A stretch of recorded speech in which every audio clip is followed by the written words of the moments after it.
అప్పుడు వాళ్ళ ఎమ్మెల్యేల సంఖ్య 5, ఎంపీ ఒక్కడు అనుకుంటా. 2018లో ఒకటే ఎమ్మెల్యే గెలిచారు వాళ్ళు, గోషామహల్ రాజాసింగ్. 2023 మొన్న కూడా 8.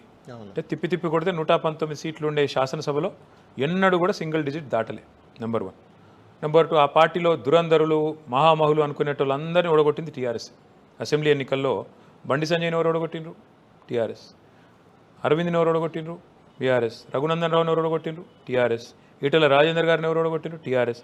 కిషన్ రెడ్డిని ఎవరు ఓడగొట్టిండ్రు? టీఆర్ఎస్.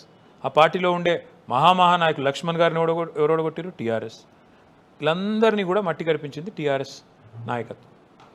ఈ రాష్ట్రంలో, మన రాష్ట్రంలో బీజేపీ కేవలం పార్లమెంట్ అప్పుడు, ఇప్పుడు వీళ్ళందరూ అసెంబ్లీలో ఓడిపోతారు, మళ్ళీ పార్లమెంట్కి పోటీ చేస్తారు. అయ్యో ఓడిపోయినాం అనుకుంటే మోడీ గారి పేరు చెప్పుకుంటా ఏదో ఓట్లాడుకోవాలి తప్ప ఒక్క పని చేసింది లేదు.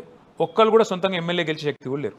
మహానాయకులు అంటారు. బండి సంజయ్ గారు మహానాయకుడు, మరి ఆ మహానాయకుడు సొంత సీటే గెలవాడు కదా, ఇంకా వేరే మందిని ఎట్లా గెలిపిస్తాడు? ఏడుంది నాయకత్వం. అందుకే నేనేమంటున్నా అంటే, వాపు చూసి బలుపు అనుకుంటే కష్టమవుతుంది.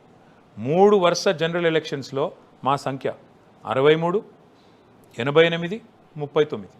బీజేపీ ఒక్కసారైనా సింగిల్ డిజిట్ దాటిందా? మరి ఇప్పుడు ఇంత బలాఢ్యంగా ఉన్నప్పుడు మోడీ గారు వచ్చి ప్రచారం చేసిన ఓట్లు పడకపోతే రేపు మోడీ గారు రిటైర్ అయిపోయిన వీళ్ళని ఓటు దేక్తారు? ఇక్కడ ఏం చేసిండ్రని దేకాలి అది చెప్పు నాకు. 11 ఏళ్లలో బీజేపీ తెలంగాణకు చేసిన ఒక 10 పనులు చెప్తారా మీరు? ఇక్కడ నుంచి రూపాయి పోతే తెలంగాణ రాష్ట్రం నుంచి తిరిగి వచ్చేది 46 పైసలు.